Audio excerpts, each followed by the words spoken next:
Okay, welcome to this lecture. आज हम करने वाले हैं डाटा स्ट्रक्चर एरेज। और एरेज में हम पढ़ेंगे कि एरेज होते क्या हैं, एरे को हम रिप्रेजेंट कैसे करते हैं और कौन कौन से ऑपरेशन जो है हम एरे पे परफॉर्म कर सकते हैं। एड्रेस कैलकुलेशन ऑफ एरे ये मैं आपको एक सेपरेट लेक्चर में आपको बताऊंगा, क्योंकि आप लोगों ने इससे पहले कोई भी प्रोग्रामिंग लैंग्वेज नहीं पढ़ी जिसमें एरेज थे, क्योंकि पाइथन में आपके पास एरेज नहीं होते हैं। पाइथन में लिस्ट होती है, तो आपके लिए थोड़ा सा नया कॉन्सेप्ट हो सकता है। तो मैं आपको बता देता हूँ एरे क्या है। एरे बेसिकली आपके पास एक डाटा स्ट्रक्चर है जो कि कई लैंग्वेजेस यूज़ करती है, और ये बेसिकली सिमिलर ऑब्जेक्ट्स को स्टोर करती है। अनलाइक पाइथन की लिस्ट, पाइथन लिस्ट में आप डिफरेंट डिफरेंट टाइप के एलिमेंट्स को स्टोर कर सकते हैं, लेकिन एरे में आप सिर्फ similar type of objects he store कर सकते हैं। एरे का सबसे बड़ी खासियत क्या है कि सबसे पहले तो ये कंटिन्यूसली मेमोरी में स्टोर किए जाते हैं, और जनरली आप इसके साइज़ को रन टाइम पे बढ़ा नहीं सकते जितना इनका ओरिजिनल साइज़ होता है। तो एरे की कुछ प्रॉपर्टीज़ मैं आपको बता देता हूँ। एरे का एक साइज़ होता है, आपको स्पेसिफाई करते हैं हम कि एरे का साइज़ क्या है, हम उसको एरे की लेंथ भी बोलते हैं। एरे का एक इंडेक्स होता है, और इंडेक्स जो है एलिमेंट को एक्सेस करने में यूज़ किया जाता है। और ये इंडेक्स जो है ज़ीरो से शुरू हो जाता है, बिल्कुल सिमिलरली जैसे पाइथन में भी ज़ीरो से लिस्ट का इंडेक्स शुरू होता था। तो अगर आपके पास 10 एलिमेंट्स हैं तो ज़ीरो से इंडेक्स शुरू होगा 9 तक, तो यानी लास्ट वाला जो आपके पास एलिमेंट है वो रहेगा 9वें इंडेक्स पे। सबसे जो इम्पॉर्टेंट फीचर है एरे की वो है कि आप इससे रेंडम एक्सेस कर सकते हो। रेंडम एक्सेस करने का मतलब है कि अगर आप किसी इंडेक्स को एक्सेस करना चाहते हो तो आप उसको डायरेक्टली एक्सेस कर सकते हो, आपको उससे पीछे के किसी भी रिकॉर्ड को रीड करने की ज़रूरत नहीं है। तो ये सबसे बड़ी प्रॉपर्टी है आपके पास एरे की, और ये इसलिए पॉसिबल है क्योंकि एरे जो है कंटिन्यूस होते हैं मेमोरी पे और सिमिलर टाइप ऑफ ऑब्जेक्ट को स्टोर करते हैं। सी लैंग्वेज में हम एरे को डिक्लेयर इस तरीके से करते थे। वैसे आपको काम करनी है पर फिर भी चलो, टाइप डिक्लेयर करना पड़ेगा आपको, एरे का नाम लिखना पड़ेगा, और इस स्क्वायर ब्रैकेट के अंदर आपको एरे का साइज देना पड़ेगा। तो for example int marks square bracket 50, तो इसका मतलब है एक इंटीजर टाइप का एरे बनने वाला है, टाइप ज़रूरी है। मार्क्स इसका नाम है और 50 इसका साइज़ है। तो इस एरे में 0 से लेकर 49 तक इंडेक्स रहेंगे। तो जैसे आप लिखते हो मार्क्स 3 इस तरीके से ब्रैकेट में, तो वो आप किस एलिमेंट को एक्सेस कर रहे हो, वो आप फोर्थ एलिमेंट को एक्सेस कर रहे हो, क्योंकि यहाँ पे जो चीज़ आप इंसर्ट करने वाले हो वो रहेगा इंडेक्स।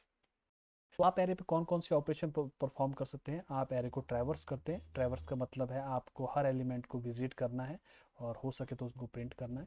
और सेकंड आपके पास रहता है इंसर्ट। इंसर्ट का मतलब है अगर आपने किसी एलिमेंट को एक पर्टिकुलर लोकेशन में एरे में स्टोर करना है। थर्ड आपके पास है डिलीट। डिलीट का मतलब है अगर आपने किसी एलिमेंट को डिलीट करना है। तो ये तीन ऑपरेशन है जो आप एरे पे परफॉर्म करते हो। तो हम क्या करने वाले हैं, हम हर एक ऑपरेशन के लिए एक एल्गोरिदम लिखने वाले हैं। जैसे मैंने आपको बताया था एल्गोरिदम क्या रहते हैं।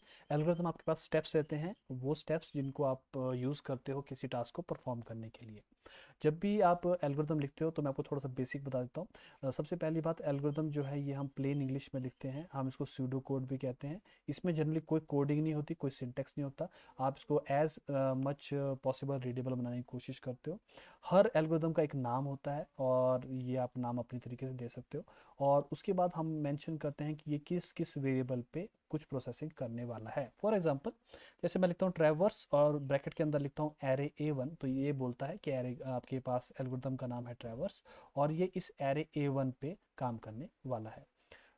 एल्गोरिदम के जितने भी आपके पास एलिमेंट है आप उनकी शॉर्ट डिस्क्रिप्शन दे सकते हो। For example A1 represent the array that needs to be traverse, यानी मैंने इस वाले वेरिएबल के बारे में लिखा हुआ है।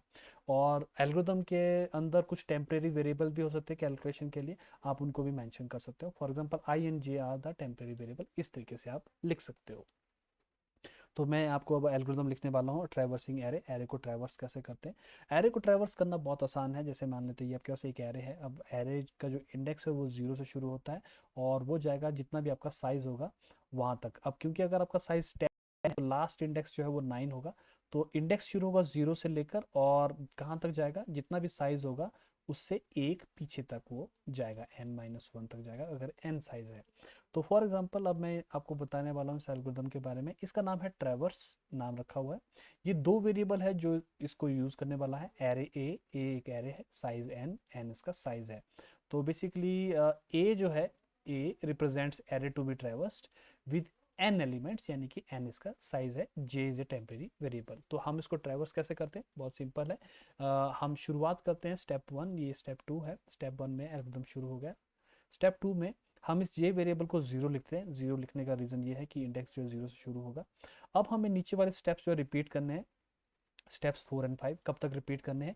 जब तक जे जो है आपका वो आपका एन से छोटा है। अब देखो एन जो है वो साइज है, जैसे यहाँ पे आपके पास साइज है 10, तो जे शुरू होगा 0 से। तो जब तक वो छोटा है तब तक ये लूप जो है यानी कि स्टेप्स जो है रिपीट करते जाएंगे। तो देखिए स्टेप्स कैसे रिपीट हो रहे हैं। फर्स्ट स्टेप है आपका प्रिंट ए जे, यानी कि जे से जो भी इंडेक्स बनता है उसको प्रिंट कर दीजिए, 35 होगा।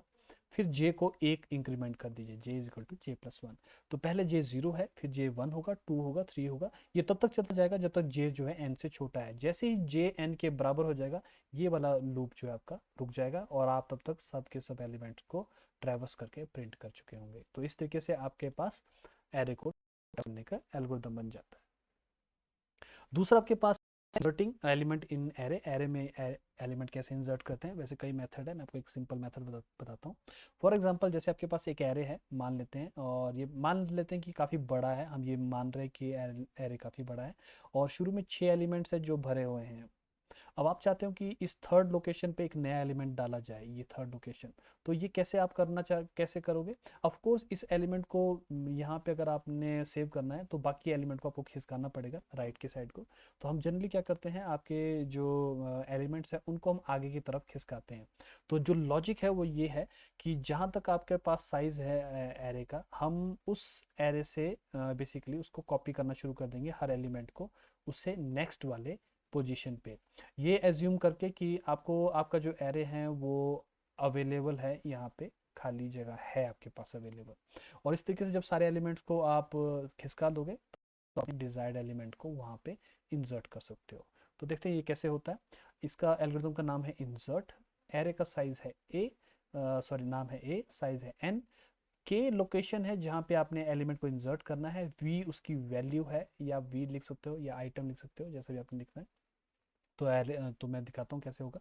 शुरुआत कैसे होगी, सबसे पहले हम जे को सेट कर देंगे n-1, यानी कि सबसे पोजीशन पे जहाँ तक आपके पास एलिमेंट भरे हुए थे, ये एज्यूम करके कि ये डिनोट करता है कि जहाँ तक आपके एलिमेंट भरे हुए थे। एरे इसके आगे भी हो सकता है।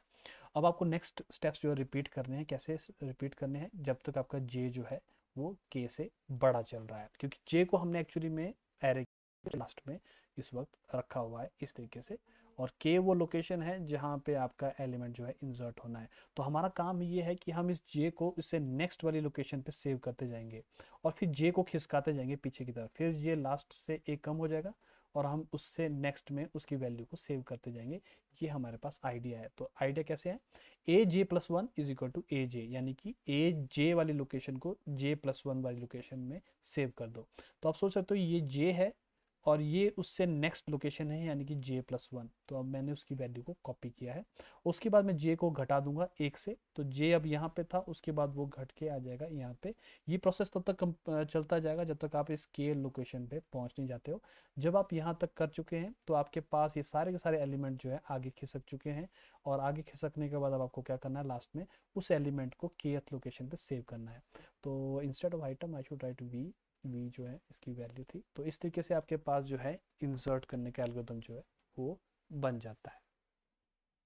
थर्ड आपके पास है डिलीट। डिलीट का मतलब है अगर आपने किसी एलिमेंट को डिलीट करना है तो डिलीट करने का बड़ा आसान तरीका है।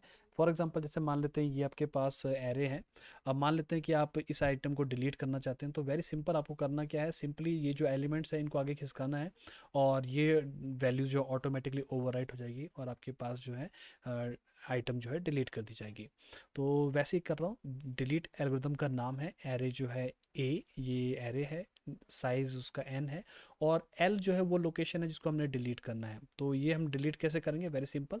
जैसे मान लो यहाँ पे ये एल थी और ये लास्ट आपके पास लोकेशन है n-1 इस तरीके से।